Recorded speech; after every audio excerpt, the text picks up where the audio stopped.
তারেক রহমান রাজনীতি বুঝে না, রাজনীতিতে কাঁচা, অদক্ষ, অযোগ্য। এই জিনিসটি যদি বিএনপির নেতারা বলে এবং প্রমাণ করতে চায় তাহলে আপনার কাছে কেমন লাগবে? আসলে বিএনপি নেতারা তাই প্রমাণ করছে তাদের সর্বোচ্চ নেতা কিছু বুঝে না, তারা ভুল রাজনীতি করছে। খালেদা জিয়া ভালো রাজনীতি বুঝে না। আওয়ামী লীগ বলতো না শেখ হাসিনা খালেদা জিয়া অশিক্ষিত, আওয়ামী লীগ বলতো, আর বিএনপি সেটা প্রমাণ দিতে চায়। আমরা আজকে সেই বিষয় নিয়ে কথা বলবো। বিএনপি কিভাবে প্রমাণ করছে যে তারেক রহমান আসলে রাজনীতিতে কাঁচা। দেখেন, সম্প্রতি ডক্টর ইউনূস লন্ডনে গিয়েছেন। একটি শ্রেণী আগেই চারিদিকে চাউর করে দিয়েছেন যে ডক্টর ইউনূস তারেক রহমানের সাথে সাক্ষাৎ করবেন।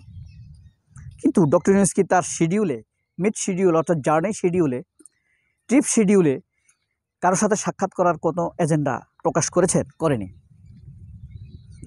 এরই মধ্যে কোনো একটি পক্ষ টিউলিপ ডক্টর ইউনূসের সাথে দেখা করতে চায়, এরকম কথাটি ছড়িয়ে দেয়, মিডিয়াতে আসে। এবার বিএনপির টনক নড়ে। বিএনপি তো নিজেই অথর্ব নেতারা, তারা প্রমাণ করতে চায় তার।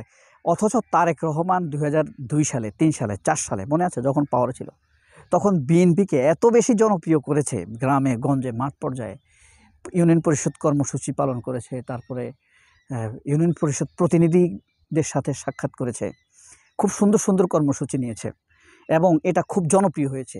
তারেক রহমানকে আইকনিক চরিত্র দিয়েছে সেই কর্মকাণ্ডগুলো। কিন্তু মানুষ যদি একটু ভাবতো তাহলে কিন্তু বুঝতে পারত এই কর্মসূচিগুলো জামাত ইসলাম গত 50 বছর যাবৎ পালন করে, ইউনিয়ন পরিষদ প্রতিনিধি সম্মেলন, কিন্তু বিএনপি করে সেটা হিট হয়ে গিয়েছে। যাই হোক, এখন দেখেন এর মধ্যে খালেদা জিয়া এসে একটি বক্তব্য দিয়ে বসলেন। বিএনপি নেতারা ধরেন ভারত ভোট চায়, বিএনপিও ভোট চায়, ওয়াকার ভোট চায়, বিএনপি ভোট চায়, বামপন্থীরা ভোট চায়, ভারতীয় এজেন্সিগুলো ভোট চায়, প্রথম আলো ভোট চায়, বিএনপি ভোট চায়। অর্থাৎ ভারতের শক্তির সাথে, ওয়াকারের শক্তির সাথে, আওয়ামী লীগের সাথে বিএনপির কণ্ঠ কিন্তু মিলে যাচ্ছে। আমরা যে সন্দেহ করি আমাদের সন্দেহ সঠিক, মানুষ আসলে যা প্রেডিকশন করে সেটাই ঠিক, কোনো বুদ্ধিজীবীর কথা সঠিক না। বুদ্ধিজীবীরা বলে না এবার বাংলাদেশ জিতবে, কিন্তু সাধারণ মানুষ যেটা বলে সেটাই হয়। মানে অধিকাংশ প্রেডিকশনটাই সবসময় সঠিক হয়। বিএনপি যে ভারতের ফাঁদে পা দিয়েছে, আমাদের কোনো বুদ্ধিজীবীদের কথা আমরা শুনি না, এটা আমাদের মনে হয়েছে তাদের কথাবার্তা শুনে। সো আমরাই কারেক্ট, এখানে আমরা কারের কথা শোনার দরকার নাই। হ্যাঁ, আপনার majority prediction is right prediction, if it is wrong prediction also it is right prediction. গণতান্ত্রিকভাবে এটাই সঠিক। আপনি যদি ধরেন অধিকাংশ মানুষ একটা পক্ষে মতামত দিচ্ছে, একটা জলপাইয়ের আর কাঁচা সুপারির কালার এক না। এখন একটি জলপাইকে 20 জন মানুষ সুপারি বলছে যে এটা কাঁচা সুপারি, আর একজন বলছে এটা জলপাই। এখন কথা সঠিক কোনটা? একজনে যেটা বলছে সেটা না, সবাই বলছে কাঁচা সুপারি। কিন্তু গণতান্ত্রিকভাবে ওইটাই, পাগলদেরটাই সঠিক। পাগলের দেশে গণতন্ত্রই পাগলামি, পাগলামিটাই গণতন্ত্র। পাগলের দেশে পাগলামিটাই গণতন্ত্র। যাক, তাই বলে তার জলপাইটা সুপারি হয়ে যাবে না। এখন এই যে বিএনপি যখন বলছে যে তারেক রহমানের সাথে সাক্ষাৎ করবে, এটা প্রায় নিশ্চিত।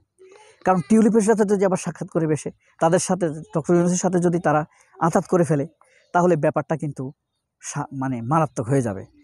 এক কথা আছে না, সাপে বর, বিপদ থেকে সৌভাগ্য। আবার বরেও সাপ হয়ে যেতে পারে, সৌভাগ্য বিপদের দিকে ঘুরে যেতে পারে।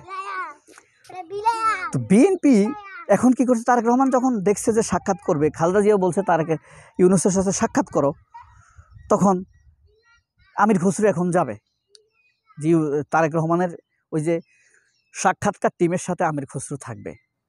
অর্থাৎ ডক্টর ইউনূসের বিপরীতে তারেক রহমানের সাথে আমির খসরু ডেলিগেট হিসেবে অংশগ্রহণ করবে। He is also a delegate to meet to doctor Yunus. তো এই হিসাবেই আমির খসরু গেছে। এখন কি প্রমাণ করলো? না, তারেক একা পারবে না, তারেক যথেষ্ট নয় ডক্টর ইউনূসের সাথে মিট করতে, তারেক যোগ্য নয়, কাঁচা খেলোয়াড়, সে পাকা খেলোয়াড় না, রাজনীতি বুঝে না, এটাই তো প্রমাণ করলো। আমির খসরুকে এখান থেকে যাইতে হবে, তারেক রহমানকে আবার দিক নির্দেশনা দিতে হবে, সে কি বলবে না বলবে ডক্টর ইউনূসের সাথে, সেই বিষয়ে তাকে দিক নির্দেশনা দিবে, বুঝাবে, এইভাবে কথা বলেন। মানে তারেক রহমান বুঝে না, জাতির কাছে এই বার্তা দিছে না তারা, আমির খসরু, ডক্টর ইউনূস, এই মির্জা ফখরুল ইসলাম আলমগীর, এই বার্তাটাই তো আমাদেরকে দিল, এই বার্তাটাই তো আমাদেরকে বোঝাতে চাইলো যে তারেক রহমান কিছু বুঝে না। এটাই হলো তাদের অসঙ্গতি, সমস্যা। তারা কোনো দিন এই জিনিসগুলো বুঝবে না, পারফেক্ট হবে না। তারা বুঝাতে চায় যে তারেক রহমান কিছু বুঝে না, তারা বুঝাতে চায় খালেদা জিয়া কিছু বুঝে না, তারাই সব বুঝে। তারা ভারতের পক্ষে কথা বলে, তারা ওয়াকারের পক্ষে কথা বলে, তারা আওয়ামী লীগের স্টাইলে কথা বলে।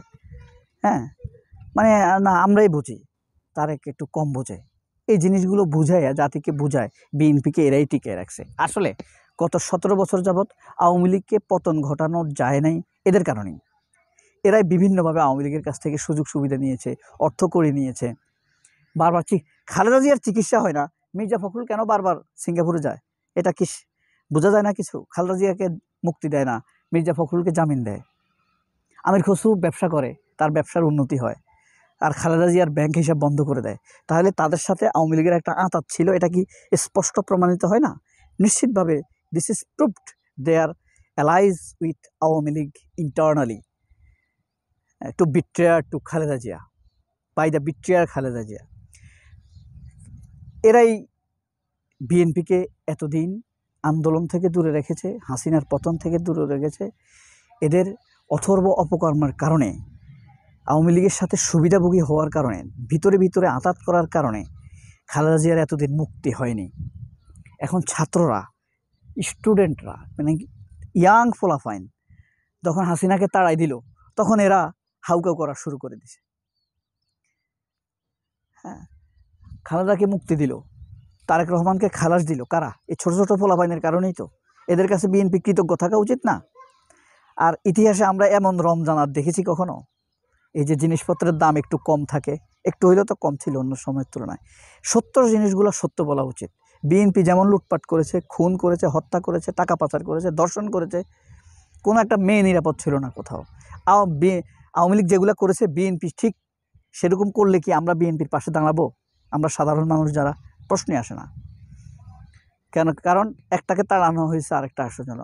বিএনপিকে যদি মানুষের হৃদয়ে অবস্থান নিতে হয়, অবশ্যই তাকে বদলাতে হবে। এই পরিস্থিতি আমরা গ্রহণ করব না, নয়তো আমরা আবার তাড়ানোর জন্য প্রস্তুতি নেব, তাই না? মৃত্যু আমরা শিখে গেছি, বেঁচে থেকেও কোনো লাভ নাই, মৃত্যু আমাদের হবেই।